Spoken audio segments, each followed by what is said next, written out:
Assalamualaikum warahmatullahi wabarakatuh. Bagaimana kabarnya semua? Semoga selalu sehat ya. Amin ya rabbal alamin. Di masa pandemi ini, kita harus tetap semangat untuk menuntut ilmu. Jaga kesehatannya dan jangan lupa untuk mencuci tangan. Sebelum kita memulai materi pada pertemuan kali ini, alangkah lebih baiknya kita mengucapkan basmalah. Bismillahirrohmanirrohim.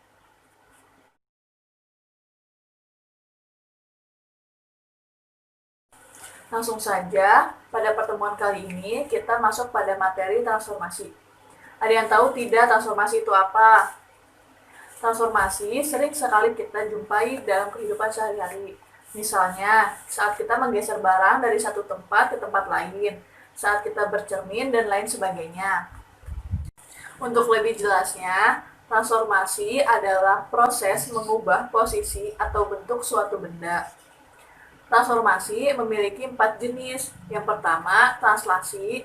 Yang kedua, refleksi. Yang ketiga, rotasi. Dan yang keempat, dilatasi. Pada pertemuan kali ini, kita akan membahas translasi dan dilatasi. Ada yang tahu tidak translasi itu apa? Translasi adalah pergeseran suatu benda dari tempat satu ke tempat yang lain, tanpa mengubah bentuk dan orientasi benda tersebut. Contoh dalam kehidupan sehari-hari yang dapat kita temui pada proses translasi adalah saat kita menggiring bola dari satu pemain ke pemain lain. Dalam proses translasi dapat dilakukan dengan cara menggeser bangun ke atas, ke bawah, dan ke samping. Selanjutnya, kita akan menentukan hasil translasi menggunakan aplikasi GeoGebra. Ini aplikasinya.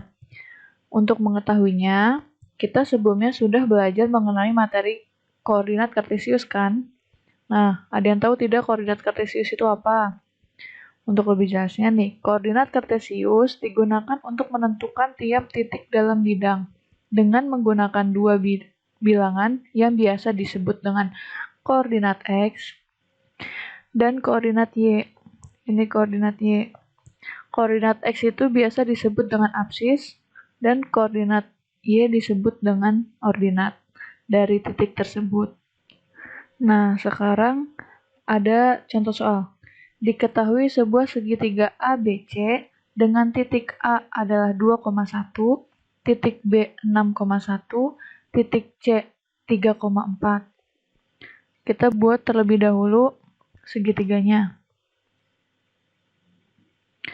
Tadi titik A adalah 2,1. 2,1 di sini X-nya 2 dan Y-nya 1. Di sini titiknya. Nah, terus B-nya adalah 6,1 di sini. Dan C-nya 4,3 di sini. Nah, ini adalah segitiga ABC.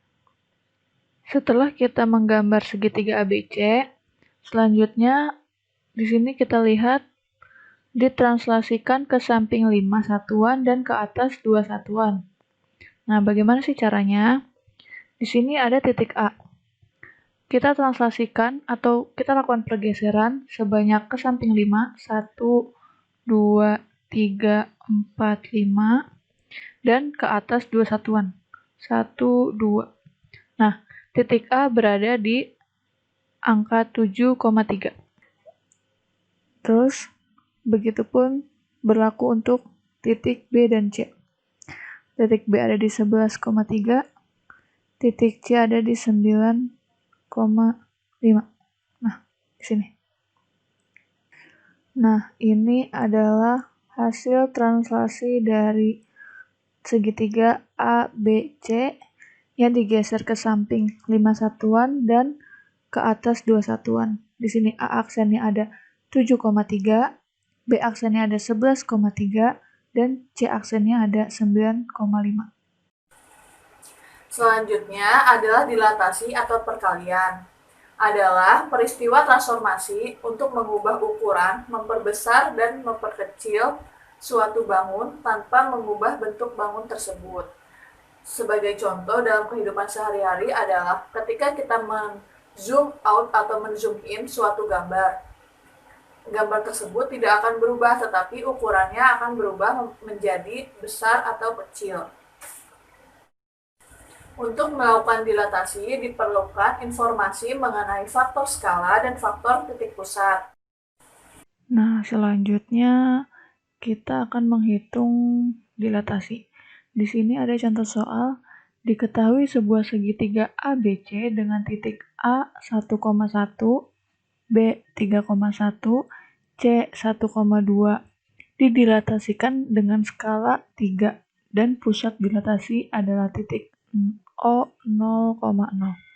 Pertama kita buat terlebih dahulu segitiganya. Tadi yang pertama A ada di titik 1,1, B 3,1, C 1,2. Nah, ini adalah segitiga ABC. Nah, selanjutnya didilatasikan dengan skala 3. Maksud dari didilatasikan dengan skala 3 adalah setiap titik dari A, B, C diperpanjang atau diperbesar sebanyak skalanya atau dilipat gandakan. Nah, di sini dilipat gandakan sebesar 3 satuan.